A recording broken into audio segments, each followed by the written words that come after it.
My twin sister showed up the night before my husband's funeral to gloat about ruining my life. She didn't know our entire family was listening from behind her. My twin sister only found out I was pregnant 3 weeks ago, and she'd been texting me cruel messages ever since. Not because she wanted to celebrate becoming an aunt, but because she needed fresh ammunition to hurt me with. She didn't know this ammunition would come back to hurt her instead. "Stress eating again?" was the first thing she said when she stumbled in my front door completely uninvited. "That dress barely fit you last month. Good thing James isn't alive to see you letting yourself go." I kept my face neutral even though my stomach churned. I could have chosen to cry, really cry, like all those other times when she kicked while I was at rock bottom. But instead I chose to be strategic. "You know what's funny?" I said softly. "Even after all the bad luck the universe gave me, I still ended up happier than you." Her eye twitched as I hit a nerve. She'd never been able to keep her mouth shut when she was proud about something, and ruining my life was no different. "You still don't get it, do you?" She started off, her wine sloshing in the bottle she'd brought. "You think all your bad luck was the universe?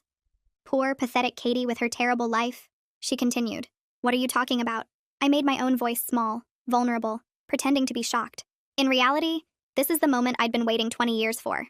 "Well, for starters, Michael didn't ghost you in senior year." Her words slurred. "I screwed him in your bed wearing your perfume, then convinced him you'd been cheating the whole time. He still can't look at either of us." "That's impossible," I whispered, fake tears forming on my eyes. "You were at Mom's that weekend. You were helping with her surgery. Gosh, you really are a little slow." She was enjoying making fun of me, thinking we were alone, thinking I was actually broken and not minutes away from taking everything that is meaningful from her. "Remember when you lost the baby at 16 weeks? She was practically glowing now. "Weird how it happened right after I made you that special smoothie." I gripped the back of the couch, my knuckles white. "How?" I asked, making my voice break, continuing my carefully crafted performance. "How did you get away with all of it? Mom and Dad always take your side, but surely someone would have noticed. The best part?" She was still beaming. "Being your twin means I can be you anywhere. So no matter what I do, Mom still thinks I'm the angel.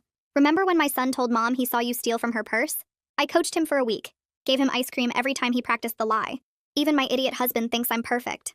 "You're lying," I whispered, playing my part. "You wouldn't. You couldn't have." "At least my husband James loved me," I said quietly. "At least I had that. One person who really knew me." Her face went dark. Savage. Then she leaned in close, her breath hot on my face, and said the words that broke us both. "Want to know the best part? When James was dying, when he called from his deployment overseas, I was the last person he spoke to. Told him you were already moving on. He died thinking you didn't love him. The world stopped. Everything else I'd suspected. But this was new information." My knees buckled. She may have devastated me, but she also just put the final nail in her own coffin. "What's wrong?" She was laughing. "Did I finally find the one that hurt? I knew you'd finally show them who you really are." My voice was hollow as I walked to the front door. 28 years had led to this moment. 28 years of being called crazy. "Where are you going?" she called out, amused. "Can't handle the truth? Running away like you always do?" I pulled the door open, and the porch light illuminated them all. The wine bottle slipped from my sister's fingers and shattered. Dad helped Mom to her feet, and when he spoke, his voice was eerily calm. "We put the house in your name because you said Katie was on drugs. We're filing fraud charges tomorrow and transferring it back." Mom was shaking so hard she could barely stand. "I've been sending you $2,000 a month," she whispered. "Every month for 5 years, thinking Katie was the irresponsible one." Her voice cracked. "Never again. The will, the trust fund, we're changing everything tomorrow," Dad continued, still in that terrifying calm voice. "Everything goes to Katie." Then her son, her quiet 7-year-old, stepped forward. "Why did you say those mean things about Aunt Katie?" His voice cracked. "I want to live with Daddy." "Sweetheart, you don't understand." He backed away from her reaching hands. That's when her husband silently removed his wedding ring and let it fall onto my walkway. The small clink echoed in the silence. "My lawyer will handle the custody arrangement. Don't come to the house." James's mother finally found her voice. "You let my boy die thinking he wasn't loved." Each word was precise, sharp as glass. "You're dead to us." Marco, James's army comrade, stepped forward, and for a moment I thought he might actually do something, but he just stood there, fists clenched. "He called out for her," he said quietly, "when he was dying. Called for Katie. And you." My sister stood there in the broken glass, swaying slightly, her face cycling through emotions I'd never seen before. She bent down slowly and picked up a large shard of the broken wine bottle. "If I can't have a life," she said, her voice different now, empty, "neither can you." She took a step toward me, glass glinting in the porch light, and that's when she did something I'll never forget. Marco moved faster than I thought possible. His hand shot out and caught my sister's wrist mid-swing, twisting it hard enough that she screamed and dropped the glass. The shard hit the concrete and shattered into smaller pieces. Dad already had his phone out, his voice steady as he told the 911 operator we needed police right now. Someone was trying to hurt his daughter with a weapon. Mom pushed past Marco and put herself between me and my sister, her whole body shaking so hard I could see it. My sister tried to lunge forward again, but Marco had both her wrists now, holding her away from us while she sobbed and screamed words that didn't make sense. The broken wine bottle pieces crunched under everyone's feet. My hand went to my stomach without thinking, protecting the baby from all of this chaos. My sister kept trying to break free from Marco's grip, her face red and twisted with something I'd never seen before. Dad stayed on the phone with the dispatcher, answering questions in that eerily calm voice while watching his daughter fall apart on my front walkway. James's mother stood frozen near the porch steps, her face white. My nephew was crying now, hiding behind his father's legs. The whole scene felt surreal, like watching it happen to someone else. 2 patrol cars pulled up within 6 minutes, their lights cutting through the darkness and making my quiet street look like a crime scene. The officers got out fast and took in the situation immediately. One of them, a tall guy with gray hair, went straight to Marco and my sister. The other officer, a woman with her hair pulled back tight, came to me and Mom. She asked if I was hurt, and I shook my head, but my voice wouldn't work right. The male officer was talking to Marco in a low voice, getting him to release my sister's wrists so he could take over. My sister was still crying and yelling, her words slurred from the wine. The female officer guided me toward my front door, one hand on my elbow like she thought I might fall. Mom followed us. Dad was talking to another officer who'd appeared from the second car, pointing at the broken glass and explaining what happened. I heard him use the word assault and weapon, and it made everything feel more real. The officer asked if we could go inside, so I could give a statement away from all the chaos. My legs felt shaky going up my own porch steps. Inside my house, the officer brought me a glass of water from my kitchen without asking where things were. I couldn't hold it steady. The water sloshed against the sides as my hands trembled. She sat across from me at my dining table and pulled out a small notebook. Mom stood near the doorway, her arms wrapped around herself. The officer asked me to tell her what happened, starting from the beginning. My voice came out flat and distant, like it belonged to someone else. I told her about my sister showing up drunk, about the confession she made, about everyone on the porch hearing it. The officer wrote quickly, asking specific questions about threats and what exactly my sister said. When I got to the part about the glass shard, my hand moved to my stomach again. The officer noticed and asked if I was pregnant.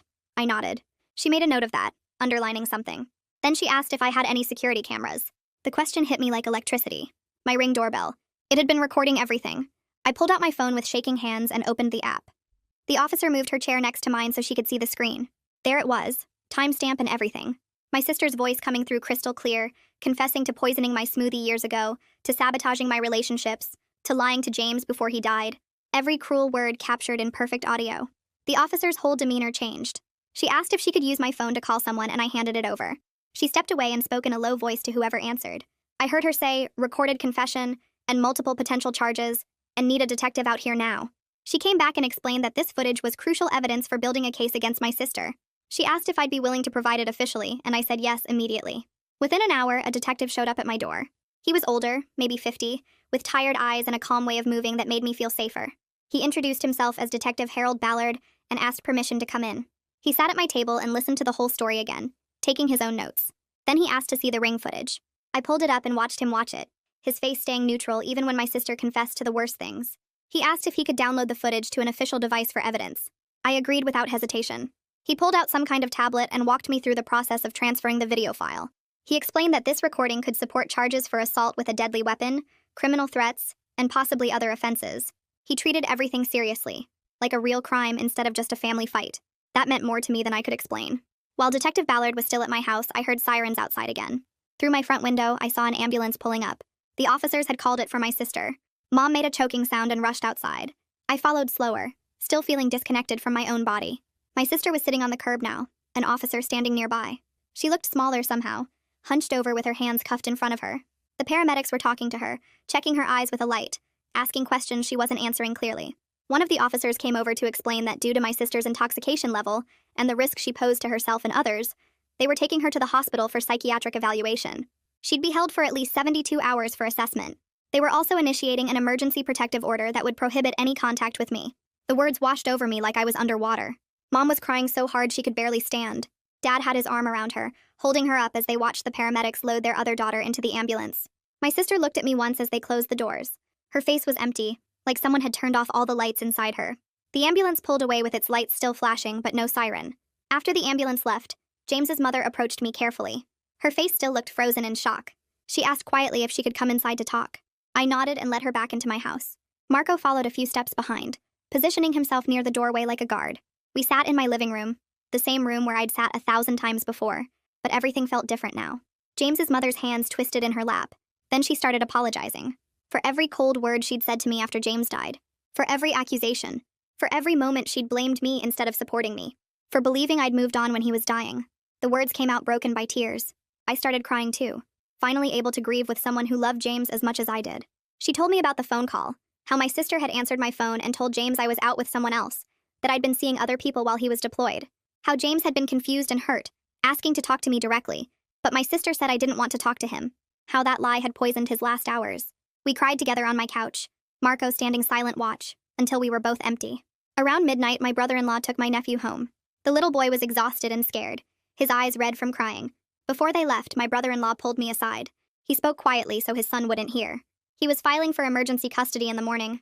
He asked if I'd be willing to provide a statement supporting his petition. I agreed immediately. My nephew needed stability and safety, not the chaos my sister would bring into his life. I watched them walk to their car, my nephew holding his father's hand tight. The boy looked back at me once before getting in, his face confused and sad. I waved and he waved back. Then they were gone and my street was quiet again except for the last patrol car pulling away. I barely slept that night.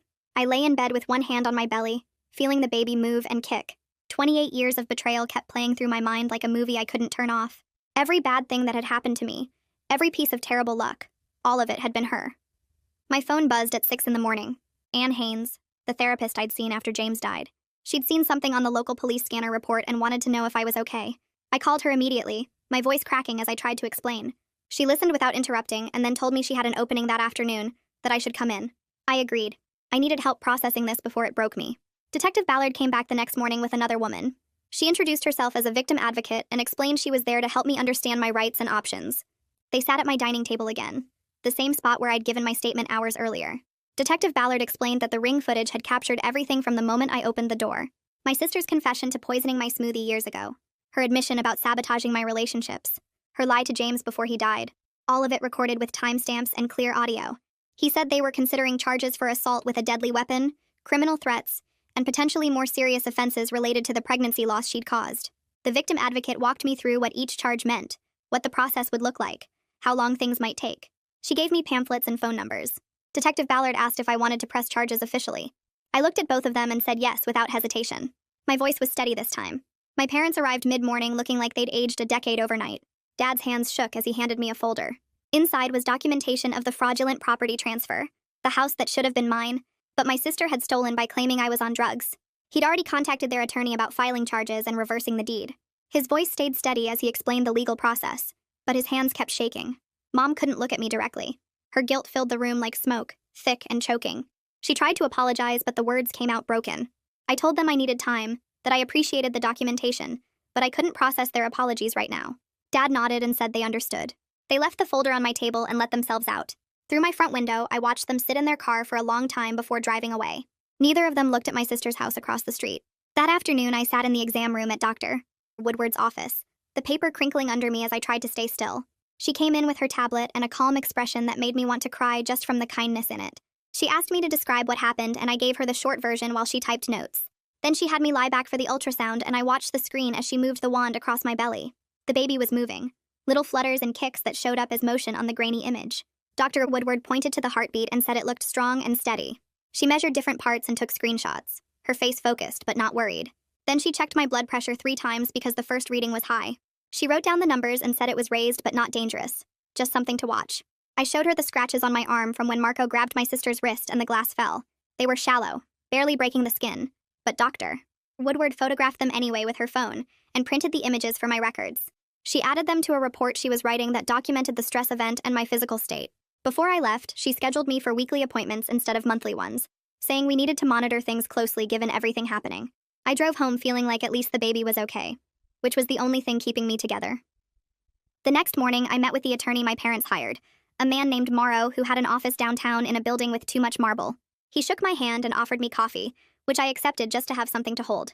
We sat at his conference table and he opened a thick folder with my name on it. He explained that he would be handling both the criminal case coordination and the civil remedies for the property fraud. His voice was steady and professional as he walked me through what each process would involve. The criminal case was in the DA's hands, but he would coordinate with them and represent my interests. The property fraud was a separate civil matter that would take months to resolve through the courts. He was clear about the timeline being long and the process being hard on me emotionally, but he said the evidence was overwhelming, especially with the doorbell footage and multiple witnesses.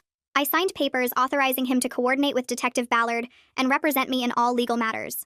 He asked detailed questions about my sister's past behavior, and I told him everything I could remember. He took notes and said he would compile a comprehensive file. When I left his office 2 hours later, I felt like I had handed off a huge weight to someone who could actually carry it. Detective Ballard called me that evening with an update about my sister. The 72-hour psychiatric hold had been extended to a full week after her evaluation. The doctors found severe personality disorder traits and said she was still a risk. Her attorney, someone named Powers, had contacted Morrow trying to set up some kind of negotiation. I told Morrow through a quick call that I refused all contact except through legal counsel. No calls, no letters, no messages through family. Nothing. The protective order hearing was scheduled for 2 weeks out, which gave me temporary space to breathe. Detective Ballard said the emergency order was still in effect until then, meaning she couldn't come near me or my house. I thanked him and hung up, then sat on my couch staring at nothing for a while. My brother-in-law filed for emergency custody the same week. I found out when he texted me asking if I would provide a written statement supporting his petition. I said yes immediately, and spent an hour writing out what I witnessed, what my nephew said, how scared he looked. The court granted temporary placement with him pending a full hearing. They assigned a child counselor named Sterling to work with my nephew, someone who specialized in helping kids process family trauma. She met with him several times that first week. My brother-in-law told me later that my nephew said he was scared of his mom now and didn't want to see her. Hearing that broke something in me, even though I knew he was safer this way. He was 7 years old and his whole world had exploded. I wrote another statement for the counselor describing what I saw that night, how my sister tried to attack me in front of him, how he begged to live with his daddy. The next few days passed in a weird fog. I went to work and came home and took care of basic tasks, but my brain felt like it was trying to process too much information at once. 28 years of memories were shifting, rearranging themselves into new patterns. Things I had blamed myself for suddenly had different explanations. Anne fit me in for extra sessions that week. During one of them, she had me create a timeline on a big piece of paper. We listed every major bad thing that had happened to me going back to high school. Then we went through each one and marked which ones my sister had confessed to, or which ones matched her pattern. Seeing it laid out visually made something click. The sabotage wasn't random bad luck. It was targeted and consistent and deliberate. I felt validated and furious at the same time. The anger was uncomfortable because I wasn't used to feeling it. I had spent so long being sad and defeated, but Anne said the anger was healthy and necessary, that I needed to feel it instead of pushing it down. Detective Ballard called again a few days later. He said they were moving forward with charges for assault with a deadly weapon and criminal threats. They were also investigating the pregnancy loss as potential assault causing injury. The DA's office was reviewing the confession recording to determine if it was admissible and what other charges might apply. He asked if I wanted to formally press charges, and I said yes without hesitating. My voice stayed steady as I gave consent to pursue every legal avenue available. He said someone from the DA's office would contact me soon to go over my options and what to expect. After I hung up, I sat at my kitchen table and cried for the first time since that night. Not sad crying, angry crying. The kind that leaves you shaking and exhausted.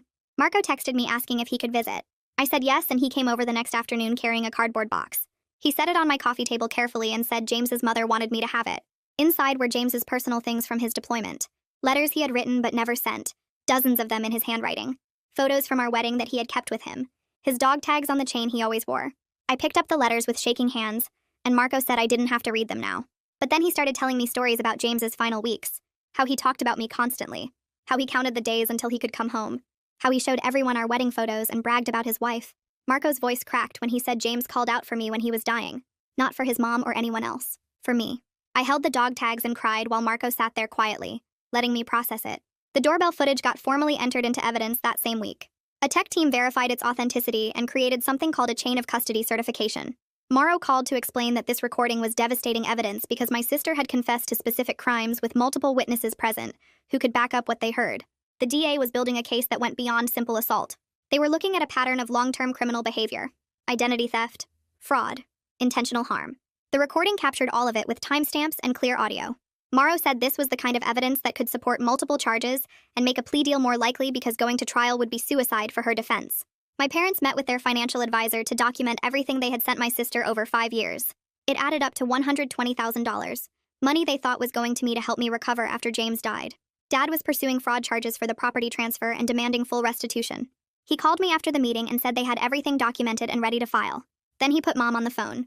She apologized through sobs so hard I could barely understand her. She said she was sorry for believing the lies, for not protecting me, for choosing my sister over me again and again. I didn't know what to say, so I just listened until she stopped talking. Then I told her I needed time to process everything. She said she understood and that she loved me. I said I loved her too, which was true even though I was still angry. I spent that evening scrolling through Facebook until I found Michael's profile. My high school boyfriend who ghosted me senior year. I stared at his page for a long time before typing out a message. I kept it simple. asking if he would be willing to talk about what happened between us back then. I explained that I had recently learned some things and needed to understand what really went down. I hit send before I could overthink it. He responded within an hour. He said he had wondered for years if I ever learned the truth. He said he would be happy to meet me for coffee that weekend and explain everything. I agreed and we set a time and place. Then I closed my laptop and sat in the dark, thinking about how many lies I was still uncovering. That Saturday, I walked into the coffee shop 15 minutes early and picked a corner table where I could see the door. Michael arrived right on time carrying a manila folder that looked thick enough to contain years of secrets. He looked older, but I recognized him right away. Same dark hair and nervous habit of adjusting his glasses. He sat down across from me and opened the folder without any small talk. Inside were printed Facebook messages, screenshots of texts and photos I had never seen before. He spread them across the table between us and pointed to a conversation thread from 10 years ago. The messages showed my sister using my name and profile picture, talking to Michael about hooking up with someone else. He pulled out another printout showing the metadata proving the messages came from her IP address, not mine. Then he showed me photos of us from senior year, and in 3 of them you could see my sister in the background watching us. He explained how she had shown up at his dorm that weekend wearing the same perfume I always wore, how she knew things only I should have known, how she convinced him I had been cheating with his roommate. He said he broke things off without even talking to me because he was hurt and angry. Then he showed me the fake text messages she had created, screenshots that looked like they came from my phone, but the timestamps did not match up with when I actually had my phone. He had kept everything because something felt wrong about the whole situation, but he could not figure out what. Now he knew she had pretended to be me and destroyed our relationship on purpose. I took photos of everything with my phone and asked if I could keep the originals. He said yes and apologized 3 more times for believing her lies. I told him it was not his fault, that she had fooled everyone including our parents for decades. We talked for another hour about what she had done and how long this had been going on. He said he would help however he could, that he wanted to make up for not questioning things back then. I thanked him and left with the folder tucked under my arm, already planning my next move. The next morning, I called Detective Ballard and asked if I could bring him some new evidence. He told me to come by the station that afternoon. I showed up with the manila folder and explained everything Michael had given me. Ballard went through each document carefully, taking notes and asking questions about dates and details. He said this evidence showed a clear pattern of identity theft and fraud going back years. He explained that having proof she had impersonated me multiple times strengthened the current case because it proved this was not just one bad decision, but a long history of planned deception. He added the documents to his growing file and said the DA would want to see this. Then he asked if Michael would be willing to give a sworn statement and testify if needed. I texted Michael right there and he responded within minutes saying yes to both. Ballard scheduled him to come in later that week to make his official statement. James Morrow called me that evening after Ballard contacted him about the new evidence. He said this kind of historical documentation was exactly what they needed to build a strong case. It showed my sister had been systematically sabotaging my life for years, not just acting out in one moment of crisis. He explained that pattern evidence made it harder for her attorney to claim she was just having a mental health episode or that the porch confession was exaggerated. This was documented proof of deliberate, repeated criminal behavior over time. 2 weeks after the attack, I sat in the courtroom with James Morrow while my sister appeared on a video screen from the psychiatric facility. Her hair was pulled back and she wore a plain gray shirt, looking smaller and quieter than I had ever seen her. The judge reviewed the doorbell camera footage first, watching the whole confession, and attempted attack without any expression on his face. Then he read through the witness statements from Mom, Dad, James's mother, Marco, and my brother-in-law. My sister's attorney argued she was severely mentally ill and needed treatment, not punishment, that putting a protective order in place would interfere with her recovery and family reconciliation. The judge cut him off and said mental health treatment and legal consequences were not mutually exclusive. He granted a 1-year restraining order prohibiting any contact with me directly or indirectly, no coming within 500 feet of my home or workplace, no phone calls or messages or social media contact. My sister started crying on the video screen, but the judge ignored it and moved on to the next case. Morrow walked me out and said this was a good outcome, that having the order in place gave me legal protection if she tried anything. I felt relieved and exhausted at the same time. My sister got released from the psychiatric hold 3 days later, but not to freedom. She had to enter a required outpatient treatment program with strict rules including therapy every week, taking her medications and random drug tests to make sure she was following through. She was not allowed to go back to her house because my brother-in-law had his own protective order for himself and their son. That meant she had to live with Mom and Dad temporarily. Mom called me the day after she moved in and said it felt weird and uncomfortable having her there. She said it was like living with a stranger who just happened to look exactly like someone she used to know. Dad got on the phone and told me they had set up rules including no alcohol in the house, no going out without telling them where, and weekly family therapy sessions. He sounded tired and sad, like he had aged 10 years in 2 weeks. I did not feel sorry for them exactly, but I understood they were dealing with their own version of grief, mourning the daughter they thought they had. 3 weeks after everything happened, I sat in another courtroom for the custody hearing. Regina Sterling, the child counselor who had been working with my nephew, gave a detailed report to the judge. She said my nephew had told her multiple times he felt scared of his mother now and did not want to see her. She recommended primary custody go to his father with supervised visits for my sister only twice a month at a family center. The visits would depend on her staying in treatment and getting good reports from her therapist. I had submitted a written statement supporting my brother-in-law's request for custody. In it, I described the confession, the attack, and my concerns about my nephew's safety, based on everything my sister had admitted to doing. The judge read my statement out loud in court, and my sister's attorney objected, but the judge overruled him. Then the judge granted primary custody to my brother-in-law exactly like Regina Sterling had recommended. My sister would get 2 supervised visits per month starting in 30 days, but only if her treatment team said she was stable enough. She could not take my nephew anywhere alone, and she could not discuss the case or say bad things about anyone in the family during visits. If she broke any rules, the visits would stop immediately. My brother-in-law looked relieved when the judge made the final order. I was glad my nephew would be safe and have stability while everything else was chaos. James's mother called me a few days after the custody hearing and asked if I would meet her for lunch. We met at a quiet restaurant and ended up talking for 3 hours. She cried and I cried and we held hands across the table like we used to before James died. She told me how the lie about me moving on had poisoned everything for her. How she had spent 2 years angry at me instead of supporting me through our shared grief. She said she had blamed me for not being there when James died, for not fighting harder to talk to him one last time, for seemingly getting over him so fast. Now she knew none of that was true. Now she knew my sister had deliberately destroyed the one relationship that could have helped us both heal. We talked about James for hours, sharing memories and stories and all the things we missed about him. She showed me photos on her phone that I had never seen, pictures from his childhood and his time in the army. We agreed to meet regularly, maybe once a week for coffee or lunch, to keep his memory alive between us. Then she asked if she could be involved with the baby, if she could be a grandmother to her son's child. I said yes immediately because I wanted my daughter to know about her father through the person who loved him first. We hugged in the parking lot before leaving, and it felt like something broken was starting to heal. I was 16 weeks pregnant now and starting to show enough that I could not hide it anymore. My regular clothes did not fit right, and I had to start wearing loose dresses and stretchy pants. The reality of single parenthood hit me hard during my next therapy session with Anne. I told her I was scared of doing this alone, of raising a baby while dealing with criminal trials and family trauma, and all the aftermath of everything that happened. Anne helped me work through the fear by making me create what she called a support network map.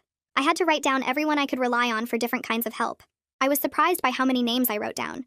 James's mother for emotional support and baby advice, Marco for practical help and male perspective, my parents for financial backup and childcare, my brother-in-law for understanding what it was like dealing with my sister's destruction, Anne herself for therapy and processing, my coworkers for workplace flexibility.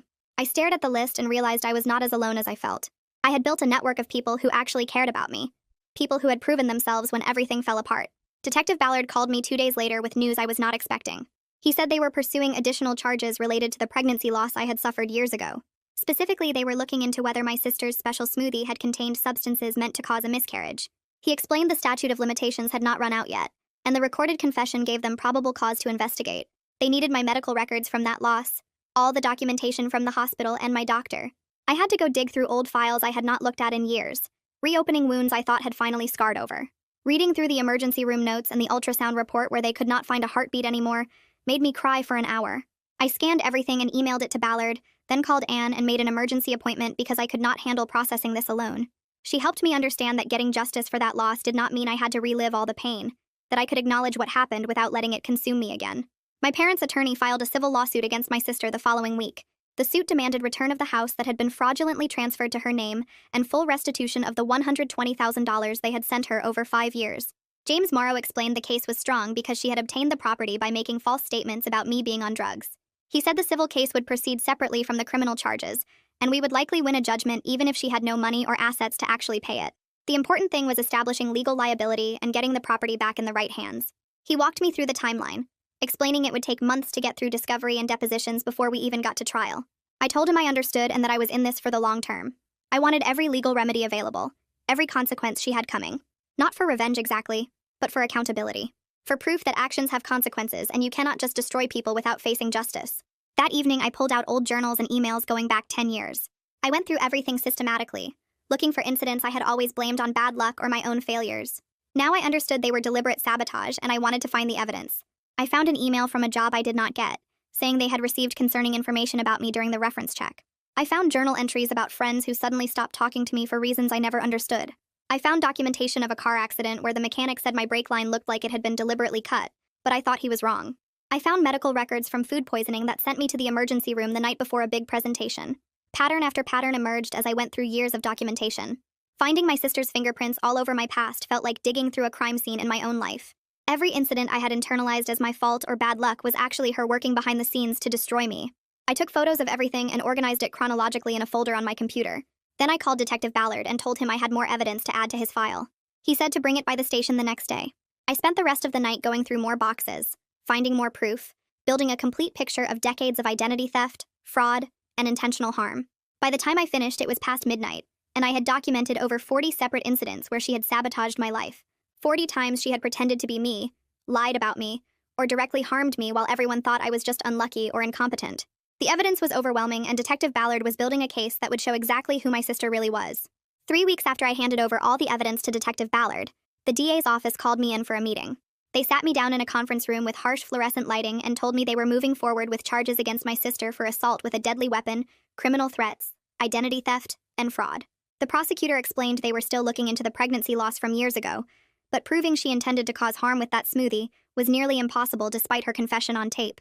The recording gave them her words, but medical experts couldn't definitively link specific substances to the miscarriage after all this time. I felt disappointed but understood the limitations of what they could prove in court. Randolph Powers, my sister's attorney, immediately started calling James Morrow trying to negotiate some kind of plea arrangement, but the DA wasn't interested in deals yet, given how many crimes she'd committed over such a long period. 2 days later, I got a call from Anne asking me to come in for an emergency session, because my sister's treatment team had filed a report with the court. When I arrived at her office, Anne showed me the document explaining that my sister was barely participating in her mandatory therapy and refused to take responsibility for anything she'd done. According to her therapists, she was now claiming the whole confession was exaggerated because she was drunk, and that I had somehow set her up and manipulated the situation to make her look bad. Reading those words made my hands shake with anger because she was still lying, still trying to twist reality to make herself the victim. Anne waited until I finished reading before pointing out something I hadn't considered. The fact that my sister was deflecting blame and showing no genuine remorse actually helped our case because it demonstrated to the judge that she hadn't learned anything and posed an ongoing risk. Courts take lack of remorse seriously when deciding sentences and protective order durations. I left feeling slightly better, understanding that her own behavior was building the case against her stronger than any evidence I could provide. That weekend, 2 messages showed up in my Facebook inbox from people I hadn't heard from in years. The first was from Sarah, a friend from college who I'd lost touch with junior year, under circumstances I never fully understood. She wrote that Michael had posted something vague about discovering he'd been lied to about someone years ago, and it made her wonder if the same thing had happened to her. Sarah explained that during our junior year, someone who looked exactly like me had shown up at a party and told everyone I'd been talking badly about them behind their backs. She'd confronted me about it, and I had no idea what she was talking about, which made her think I was lying. Now she realized it had been my twin sister impersonating me and destroying my friendships systematically. The second message came from David, someone I'd worked with at a retail job 5 years ago. He said he'd heard through mutual friends about what happened and wanted me to know that my sister had called the store manager pretending to be me, saying I was quitting without notice. I'd shown up for my next shift completely confused about why I'd been terminated, and the manager showed me the call log with my phone number. I'd thought it was some kind of billing error or system glitch. David had kept the incident report because something felt off about the whole situation, and he was willing to provide it as evidence if I needed it. I forwarded both messages to Detective Ballard and James Morrow, feeling validated and devastated in equal measure. Every new piece of information revealed just how extensive my sister's campaign against me had been, spanning decades and touching every part of my life.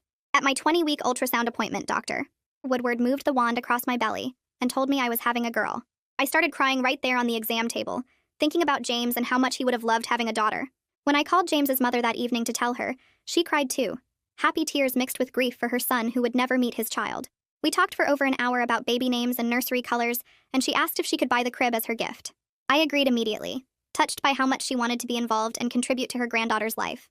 We started planning a small baby shower together, just close family and friends who had supported me through everything, not the big celebration I might have had in different circumstances. The following Tuesday, my parents' attorney filed the final paperwork, and the judge signed an order reversing the fraudulent property transfer. The house that my sister had stolen through lies about me being on drugs was officially back in my name. She was ordered to vacate within 30 days, but since she was already living with our parents in their house, there was no physical drama involved in the transfer. Dad came over that same afternoon with a locksmith and had all the locks changed anyway, handing me the only set of keys in a gesture that felt more symbolic than practical. He didn't say much, just hugged me tight and told me the house had always belonged to me, and now the paperwork finally reflected that truth. My brother-in-law's divorce filing moved forward rapidly once his attorney submitted the doorbell camera footage and documentation of my sister's confession. He was seeking primary custody of my nephew, with only supervised visitation for my sister, and his lawyer used the criminal charges and protective orders as evidence that she posed a risk to their son's well-being. His attorney contacted me asking for another written statement, this time specifically about my nephew, and why I thought supervised visitation was necessary. I spent an entire evening writing 3 pages about the incident where she'd coached him to lie about me stealing, about how she'd tried to attack me in front of him, about the importance of protecting his emotional safety during this chaotic time. I submitted it to the court knowing I was helping take a mother away from her child, but also knowing that child deserved better than what she could offer right now. Detective Ballard called me into the station 6 weeks after opening his investigation into the pregnancy loss. He sat across from me in the same interview room where I'd given my original statement and explained that he was closing that particular aspect of the case. He'd consulted with 3 different medical experts who all said the same thing, that while certain substances could potentially cause miscarriage, proving specific intent and direct causation from an incident years ago was impossible. The confession gave us her words admitting she'd done something to that smoothie, but without knowing exactly what she'd put in it or having any physical evidence, there was no way to build a prosecutable case. I felt disappointed, but I understood the limitations of what the legal system could do. At least the recording gave me personal certainty about what she'd done, even if we couldn't hold her criminally responsible for it. 2 weeks later, James Morrow called saying the DA had put together a plea deal offer. My sister would plead guilty to assault with a deadly weapon and identity theft, receive 3 years probation instead of jail time, continue mandatory mental health treatment, maintain all protective orders, and pay restitution for damages. Randolph Powers was recommending she accept, because going to trial risked a much harsher sentence, including potential jail time. James explained this was actually a reasonable outcome that held her accountable, while avoiding the trauma of a trial, where I'd have to testify and relive everything in front of a jury. Before my sister could accept or reject the deal, the DA scheduled a victim impact session where I could provide input on the terms. I sat in another sterile conference room and told the prosecutor I wanted accountability and protection more than punishment. The protective orders mattered more to me than jail time. The mandatory treatment mattered because maybe it would actually help her. I also requested restitution for my therapy costs, and for the money my parents had sent her over 5 years thinking it was going to me. The DA took notes and nodded, incorporating my requests into the final offer they'd present. 3 days before the trial was scheduled to begin, my sister accepted the plea deal. James Morrow picked me up and drove me to the courthouse where I sat in the gallery with my parents watching her stand before the judge.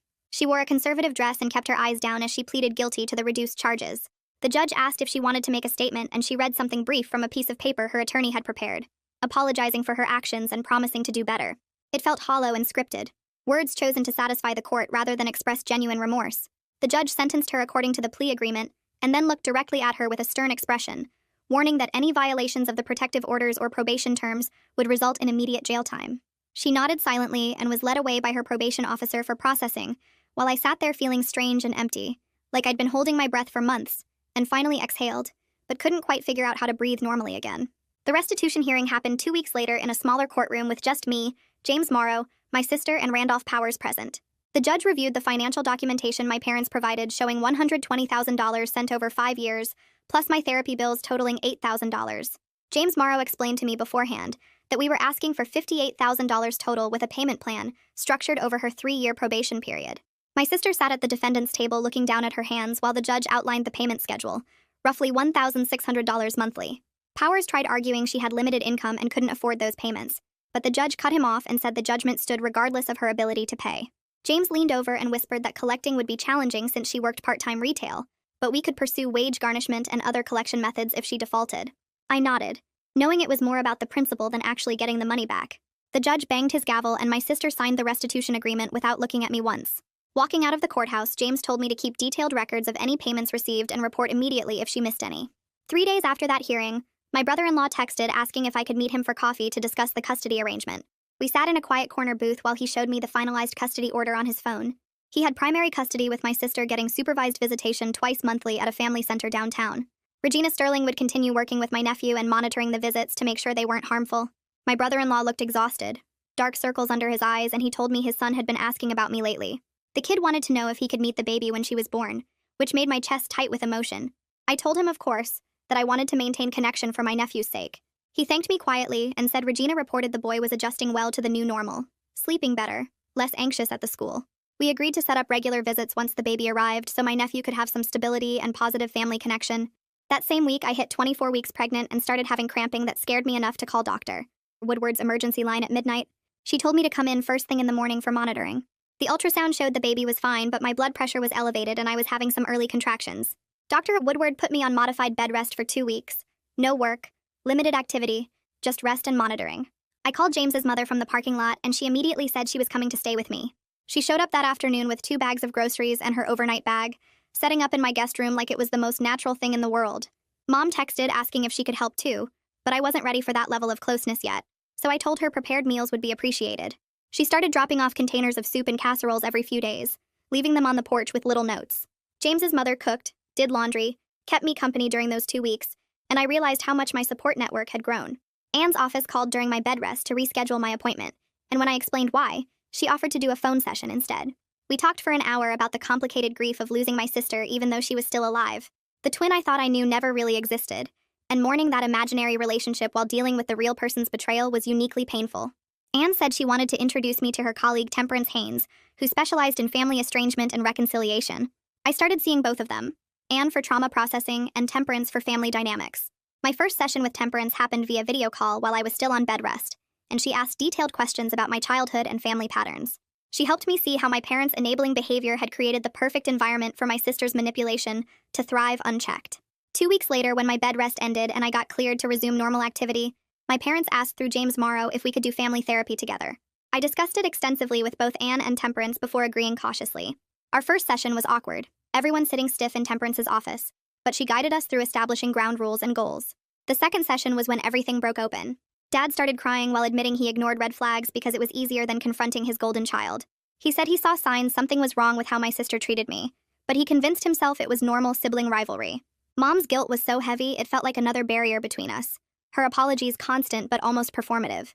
Temperance had to redirect her several times to focus on rebuilding trust through actions rather than just expressing remorse. We agreed to monthly sessions and I set clear boundaries about what I needed from them moving forward. A week after that difficult therapy session, James's mother called saying she and Marco wanted to organize a small memorial service for James, now that the truth about his final call was known. We gathered at the Veterans Cemetery where he was buried on a Saturday morning, just the 3 of us plus my parents and brother-in-law. Marco brought letters James had written but never sent, pages about loving me and planning our future and counting days until he could come home. Marco read them out loud in his steady military voice while I stood there crying, one hand on James's headstone and one on my belly. It was devastating and healing at the same time, finally able to grieve without my sister's lies poisoning my memories. James's mother placed fresh flowers and we stood there quietly for a long time before leaving. By 30 weeks pregnant, Dr. Woodward was monitoring me closely because of the earlier complications. She connected me with a support group for high-risk pregnancies that met weekly at the hospital.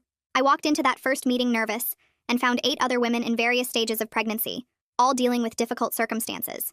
They shared practical advice about managing stress and bed rest boredom, and their emotional support helped me feel less alone. One woman was on the hospital bed rest for twins.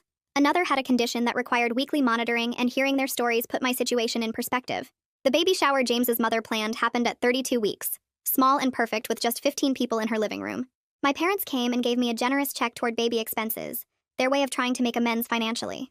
My brother-in-law brought my nephew who was excited and kept asking questions about his baby cousin. When the baby kicked hard enough to see through my dress, my nephew carefully touched my belly with wide eyes and asked if she was saying hello to him. Everyone laughed and I felt genuinely happy surrounded by people who cared. 2 days after the shower, I got a message request on Instagram from an account I didn't recognize. The profile had no posts and no followers, but the message was long and rambling. My sister apologizing but also accusing everyone of lying about her and manipulating the situation. I screenshot everything immediately and called Detective Ballard. He told me to forward it to my sister's probation officer too, which I did within minutes. The violation hearing happened fast, my sister standing before the same judge who'd sentenced her originally.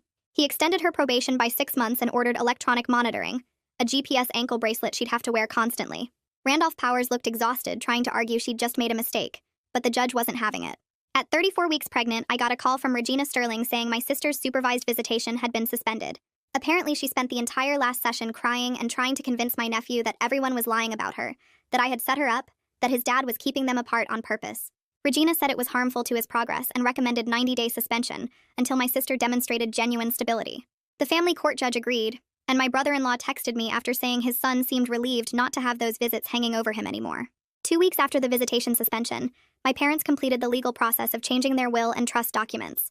Dad came over with the paperwork to explain everything, his reading glasses sliding down his nose as he walked me through each section. Everything now went to me with specific provisions for my daughter and my nephew, protecting both kids' futures. He sat at my kitchen table and told me this wasn't about punishing my sister, but about protecting family assets from someone who'd proven she couldn't be trusted with money or responsibility. Randolph Powers sent a formal letter of protest to their attorney claiming the changes were made under duress, but Dad's lawyer responded that my parents had every legal right to distribute their estate however they wanted. The protest went nowhere because there was nothing illegal about changing a will based on new information about a beneficiary's character. At 37 weeks pregnant, I woke up at 3 in the morning with contractions that felt different from the practice ones I'd been having. I timed them for an hour before calling James's mother, who arrived at my house within 20 minutes still in her pajamas. She drove me to the hospital while using her phone to call my parents and Marco, her hands steady on the wheel even though I could see the worry in her face. The delivery took 14 hours of hard labor that left me exhausted and shaking. But at 5:32 p.m. my daughter arrived healthy and screaming. She weighed 6 pounds and 2 ounces, tiny but perfect with a full head of dark hair like her father's. I named her Jamie after James, and when the nurse placed her in James's mother's arms for the first time, we both cried so hard we could barely see. She whispered to her granddaughter about the daddy who would have loved her so much, and I felt the weight of everything James was missing crash over me again. The first 2 weeks with Jamie were the hardest days of my life in a completely different way than the trauma with my sister. James's mother moved into my guest room and taught me everything about feeding schedules, diaper changes, and recognizing different types of cries. She showed me how to swaddle Jamie tight so she felt secure, how to burp her properly, and how to tell when she was actually hungry versus just fussy. Mom came by every single day bringing containers of soup and casseroles, doing my laundry without being asked, and holding Jamie so I could take a shower. She didn't push for emotional conversations, just quietly helped with the practical stuff that made survival possible. Marco sent a huge care package from his army unit with baby clothes, blankets, and a letter signed by 20 guys welcoming Jamie to their extended family. 3 weeks after Jamie was born, James Morrow called to tell me that Randolph Powers had contacted him with a request from my sister. She wanted permission to send a gift for the baby through her attorney as a peace offering. I said no immediately without even thinking about it, my hand instinctively moving to where Jamie slept in her bassinet next to me. I told James I wasn't ready for any kind of connection between my daughter and the person who'd tried to harm us both when I was pregnant. The protective order still had 8 months remaining, and I planned to maintain every single provision for the full time. Maybe someday I'd feel different about my sister being in Jamie's life, but right now protecting my child was the only thing that mattered. 3 months after giving birth, I returned to work part-time on a schedule that let me be home 4 days a week. Jamie started daycare 3 days a week at a center 2 blocks from my office, and I spent my lunch breaks pumping milk in a storage room that the company had converted for nursing mothers. The routine of getting dressed in real clothes and talking to adults about normal work stuff helped me feel like myself again, instead of just a milk machine and diaper changer. My coworkers were great about my flexible schedule and the times I had to leave early for pediatrician appointments. I was managing single parenthood better than I'd expected, though I still had moments late at night when Jamie was crying, and I felt overwhelmed by doing this alone. Those were the times I missed James the most, imagining how he would have walked the floors with her, or made me laugh when I was too tired to function. My parents handled the restitution payment in a way that surprised me with its practicality. Instead of waiting years for my sister to make installment payments she probably couldn't afford anyway, they essentially paid themselves back by redirecting $50,000 from what would have been her inheritance. Their attorney structured it so the money moved from the trust into their personal account, and then immediately back into the trust designated for me and Jamie. It was a creative solution that ensured I wasn't waiting around hoping my sister would actually make payments. They also established a separate trust fund for Jamie using another chunk of money they'd originally planned to leave my sister, their way of investing in the future instead of dwelling on past mistakes. When Jamie was 4 months old, my brother-in-law brought my nephew over to meet his baby cousin for the first time. I was nervous about how he'd react after everything that had happened, but he was surprisingly gentle and interested in her. He sat on my couch and let me show him how to support her head, his face serious with concentration as he held her carefully. Jamie grabbed his finger and he laughed with delight, asking me questions about what she could see and hear. After the visit, my brother-in-law pulled me aside in the kitchen and told me that having this positive family connection was helping his son understand that the problems were with his mother's choices, not with family itself. We agreed to maintain regular contact for both kids' benefit, making sure they grew up knowing each other. Anne spent several sessions helping me work through what she called the complicated process of forgiveness, which she was careful to clarify didn't mean reconciliation or forgetting what my sister had done. I was learning to release the anger that had been weighing me down like rocks in my pockets, while still maintaining firm boundaries for my protection. She had me write a letter to my sister expressing everything I needed to say, all the hurt and rage and grief that I'd never gotten to voice properly. I wrote 10 pages by hand, my pen pressing so hard it tore through the paper in places. Then Anne suggested I burn it in a small private ritual, so I did it in my backyard fire pit one evening after Jamie was asleep. Watching those pages curl and blacken felt surprisingly powerful, like I was releasing something that had been choking me. 6 months after Jamie's birth, James's mother asked if she could set up a small trust fund for her granddaughter, using money from James's life insurance policy. I was so touched by the gesture I started crying right there in her living room, understanding that this was her way of making sure James's daughter had resources for college or whatever she needed. I agreed immediately, and thanked her for thinking of Jamie's future, for wanting to provide for her the way James would have. We were building the family James would have wanted for his daughter, even though he wasn't here to see it, and that felt like honoring his memory in the most meaningful way possible. My sister completed all her probation requirements on schedule, and her attorney filed a petition to modify the protective order. She wanted permission for indirect contact at family events, so my parents could have both daughters at holidays without having to choose. I talked it over with Anne and James Morrow before agreeing to a modification that let us be at the same family gatherings, as long as she stayed on the opposite side of the room and didn't approach me directly. It wasn't forgiveness, and it definitely wasn't reconciliation, but it was practical and allowed my parents to see both of us without the constant stress of planning separate celebrations. The judge approved the modification with strict conditions about maintaining physical distance and no attempts at communication, making it clear that any violations would result in the full order being reinstated immediately. Thanksgiving arrived 6 weeks after the judge approved the modification, and I spent the morning at my parents' house helping Mom prep the turkey, while Jamie napped in the portable crib we'd set up in the guest room. My sister showed up exactly at noon with a store-bought pie, her face blank and careful as she walked through the door. She headed straight to the far corner of the living room and stayed there the entire meal, picking at her food while the rest of us tried to act normal around the dining table. Dad carved the turkey and made small talk about the weather. Mom kept jumping up to refill water glasses, and I focused on cutting Jamie's food into tiny pieces while my nephew sat between his dad and me. My sister left before dessert, mumbling something about not feeling well, and the second her car pulled out of the driveway, Mom started crying into her napkin. Dad put his arm around her shoulders and said something that stuck with me. He told her that having both daughters in the same room pretending everything was fine would be worse than this honest distance, that at least now we all knew the truth and could build something real from it. I looked down at Jamie in her high chair, smearing mashed potatoes on the tray, and realized he was right. These people around this table had proven themselves, and that mattered more than maintaining some fake version of family unity. 3 weeks later, my brother-in-law called and asked if we could meet for coffee. Just the two of us, and I agreed even though I wasn't sure what he wanted to discuss. We met at the same shop where I'd met with Michael months earlier, and he seemed nervous as he stirred sugar into his coffee. He told me he'd started seeing someone, a woman he met through his son's school, and wanted to know if I was okay with her meeting Jamie at family events. I was surprised he was asking permission, but told him I appreciated him checking with me first. He suggested I meet her separately before any family gathering, and I agreed that made sense. We set up lunch for the following Saturday at a casual restaurant, and when I met her, I understood why my nephew seemed happier lately.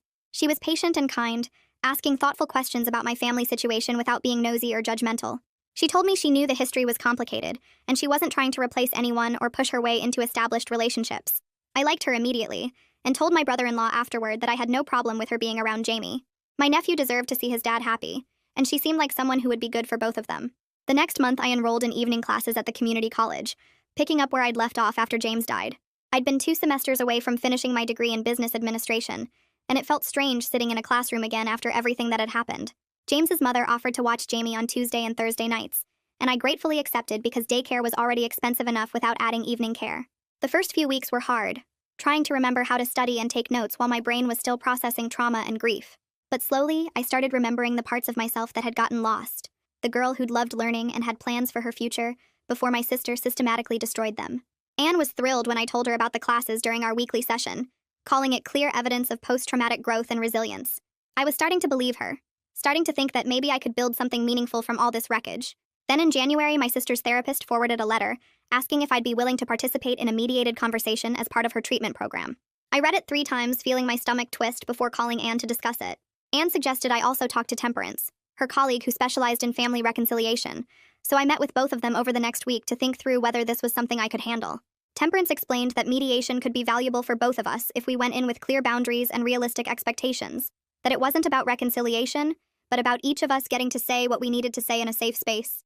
I agreed to 1 session with strict parameters, including having Temperance present as the mediator, a time limit of 90 minutes, and the understanding that this didn't change the protective order or our boundaries. The session happened on a cold February morning in Temperance's office, my sister sitting across from me looking smaller than I remembered. She apologized for what she'd done, but even as she spoke, I could hear the subtle ways she deflected responsibility, saying she'd been struggling with mental health issues and didn't fully understand the impact of her actions. There were a few moments where something that looked like genuine remorse crossed her face, particularly when she talked about lying to James before he died, and those moments felt real even if the rest felt scripted. I told her I accepted her apology but that it didn't change anything between us, that I needed the distance to protect myself and my daughter. When I left, I felt like it had been worthwhile, even though it didn't resolve anything or make me want to rebuild our relationship. At least I'd gotten to say my piece and she'd heard it directly from me instead of through lawyers and family members. Jamie's first birthday party in March was everything I'd hoped for, a celebration of survival and new beginnings with everyone who'd supported us through the darkest time. James's mother made a beautiful cake decorated with purple and yellow butterflies, telling me they symbolized transformation and new life. My parents showed up relaxed and smiling, so different from the tense, walking on eggshells people they'd been during my childhood, when they were always managing my sister's moods and demands. Marco flew in from his new duty station in Georgia, bringing a huge stuffed bear and a photo album he'd put together showing Jamie's daddy in his uniform with his army buddies. He sat with me after cake and told stories about James, the funny things he'd said and done, the way he'd talked about coming home to me and starting our family. It hurt, but it was a good hurt. The kind that comes from remembering someone you loved instead of avoiding the memories because they're too painful. During the party, my nephew asked if he could call me Aunt Katie, something he hadn't done since before everything happened. I told him of course he could, trying not to cry, and he threw his arms around me in a tight hug before running off to play with Jamie's new toys. My brother-in-law found me in the kitchen a few minutes later and thanked me quietly for maintaining the connection, despite everything his ex-wife had done. He said it gave his son a sense of family stability and helped him understand that the problems were with his mother's choices, not with family itself. I was glad I could do that for him, glad that something good was coming out of all this pain. 18 months after Jamie's birth, I walked across the stage at the community college graduation ceremony, accepting my degree while my parents and James's mother cheered from the audience. It was a small thing in the grand scheme of everything that had happened, but it represented reclaiming my future from my sister's sabotage. I was considering graduate school eventually, maybe getting an MBA, but for now I was focused on being present for Jamie and continuing to heal from everything we'd been through. 2 years after that night on the porch when my sister confessed everything, I had a stable job as an office manager, a happy toddler who was starting to talk in full sentences, and people around me who genuinely loved and supported me. My relationship with my parents were better than it had ever been, built on honesty instead of the illusion they'd maintained for so long. James's mother was Grammy to Jamie, showing up for every milestone and doctor's appointment, and Marco was Uncle Marco, who sent cards and presents from wherever the army stationed him. My sister and I maintained careful distance at family events, staying on opposite sides of the room and leaving if things got too uncomfortable. The protective order had expired, but I kept her at arm's length by choice now, not because a court said I had to. I started dating someone I met through work about 6 months ago, a guy from the accounting department who asked me to lunch one day, and somehow made me laugh despite my complicated history. We were taking it slow because I had a lot of baggage and a toddler to think about, but Jamie adored him, and he was patient with my boundaries and need to protect my daughter. Life wasn't perfect, and I still had hard days when the weight of everything that happened felt crushing, but I was genuinely happy in a way I never thought possible 2 years ago. My sister's attempts to destroy me had ultimately freed me to build an authentic life surrounded by people who saw and valued the real me, and I was raising my daughter in truth rather than manipulation. That felt like the best revenge and the best healing all at once. That's the story and the small lesson tucked inside. I love when these moments actually turn into something you can use in real life. Even if it's tiny, that spark matters. Subscribe so you don't miss what's next.